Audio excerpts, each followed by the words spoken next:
Hello મિત્રો, સ્વાગત છે તમારું કાયદાની સફળ યુટ્યુબ ચેનલમાં। તમે જાણો છો કે એલએલબી એડમિશન માટેનો ફર્સ્ટ રાઉન્ડ તો પૂરો થઈ ગયો છે, પરંતુ ઘણા બધા વિદ્યાર્થીઓને વીએનએસજી યુનિવર્સિટીમાં જ એડમિશન લેવાનું હતું, એટલા માટે તેમણે ચોઇસ ફિલિંગ કરી નહોતી। તો હવે સેકન્ડ રાઉન્ડમાં વીએનએસજી યુનિવર્સિટી જીકાસ પોર્ટલ પર બતાવશે શું વીએનએસજી યુનિવર્સિટીમાં એડમિશન સ્ટાર્ટ થશે ખરા, અને થશે તો ક્યારે સ્ટાર્ટ થશે તેના માટે વીએનએસજી યુનિવર્સિટીના કાયદા વિભાગ સાથે મેં અત્યારે વાત કરી છે, તો આવો એને સાંભળીએ। હા મેમ, વીએનએસયુ માંથી વાત કરો? હા હા મેમ, એલએલબી માં એડમિશન નું કેવું વીએનએસજી માં ચાલુ થશે કે નહીં મેડમ? એટલા માટે મીન સાહેબ એ તો છે ને તે એના પર જ જોઈ શકાશે, જીકાસ પર જ તમે જોઈ શકો। હા મેમ, એટલે ફોર્મ રજીસ્ટ્રેશન તો કરી દીધું છે અમે, પણ વીએનએસયુ ની રાહ જોઈને બેઠા છે, એટલે ક્યાં સુધીમાં ચાલુ થયું એવું પૂછે છે।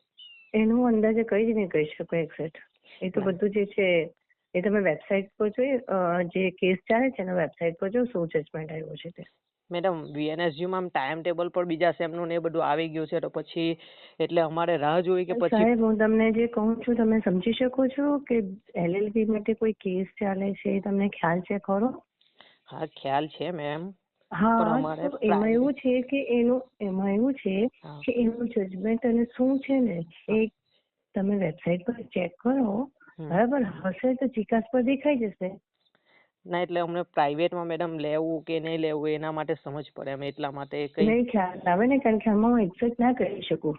એટલે અત્યારે ક્યાં સુધીમાં ચાલુ થઈ શકે એનું કોઈ નક્કી? કઈ જ નહીં કહી શકાય, એ બધું જે છે કેસ ઉપર એના ઉપર જ ડિપેન્ડ છે। એવું છે કઈ જ નહીં કહી મેડમ? એટલે શકાય। તમે કદાચ કહી શકો તો અમારે રાહ જોવી ના કે ના નહીં કહી પછી? શકો ને ભાઈ, હું કઈ રીતે કહી શકું? મને કોને જે કેસ ચાલે છે ત્યાં હું કઈ રીતે તમને કહી શકું? મારથી ના કહેવાય ને એક્ઝેક્ટ આન્સર। એવું છે? માની લો કે એ પ્રમાણે નહીં ચાલુ થયું તો? ના મેડમ, એટલે તમે થોડું એટલે અમને થોડું આશ્વાસન જેવું તો કઈ આપી શકો ને મેમ, એટલે વીએનએસજી માટે તમે? હું તમને એમ જ કહી શકું છું કે ભાઈ એ તમારે વેટ એન્ડ વોચ પર જ છે, જ્યાં વેટ એન્ડ વોચ હોય ત્યાં હું તમને કેવી રીતે કઈ કહી શકું? તમે એક કામ કરો ને, યુનિવર્સિટીના એકેડેમિક સેક્શનમાં ફોન કરી દો, ત્યાંથી તમને મારા કરતા વધારે એક્ઝેક્ટ આન્સર મળશે। એવું છે મેમ? જી, એ લોકોને વધારે ખ્યાલ હોય। ના મેડમ, એટલે કાયદા શાસ્ત્રમાં મેમ તમારું નામ આપેલું છે ને એ લોકોએ? હા, કાયદા એટલા માટે શાસ્ત્રમાં કોલ મારું કર્યો નામ છે આપ્યું છે, પણ એડમિશનની બધી પ્રક્રિયા છે ને એકેડેમિક સેક્શન કરતું હોય છે। એવું છે મેમ? જી, એટલે તમે ત્યાં એક વખત પૂછી જાઓ ને। ઘણા મેડમ 3 મહિનાથી મેડમ અમે રાહ જોઈને હેરાન થઈએ છીએ, એટલા માટે તમારી વાત બધી બરાબર છે ભાઈ, પણ હવે આ જે છે ને એક પ્રોબ્લેમ છે એનું અમે બી કઈ નહીં કરી શકીએ ને જ્યાં સુધી ઉપરથી ઓર્ડર નહીં આવે ત્યાં સુધી। એટલા માટે હું તમને એક્ઝેક્ટ આન્સર નથી આપી શકતી। એવું છે મેમ? બરાબર। આ તો વિદ્યાર્થીઓનું હિત થાય એટલા માટે મેડમ કોલ કરીએ। તમારી વાત હું બધું સમજી શકું છું, બધી જ સમજી શકું છું। બરાબર।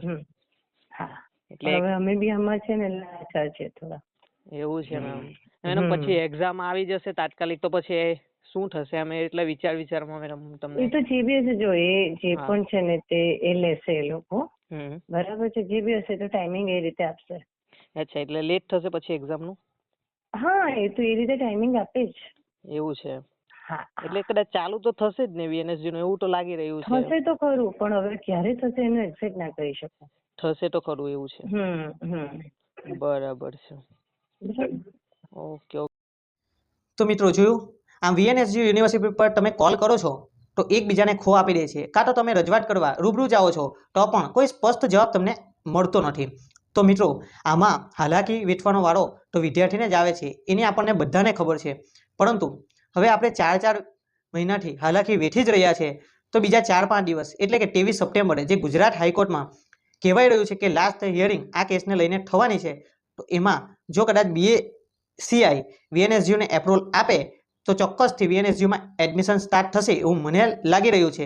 તો મારું સજેશન એટલું છે કે વિદ્યાર્થી મિત્રો હવે આટલા વખતથી આપણે રાહ જોતા છે, તો 4-5 દિવસ વધારે રાહ જોઈ લઈએ, અને 23 તારીખ પછી આપણે હવે વીએનએસજીયુમાં એડમિશન સ્ટાર્ટ નહીં થાય તો શું કરવું જોઈએ, કઈ રીતે રજૂઆત કરવી જોઈએ, તેની માહિતી તમને મારી ચેનલ પર મળી રહેશે। તો મારી ચેનલને સબસ્ક્રાઈબ કરવાનું ના ભૂલતા।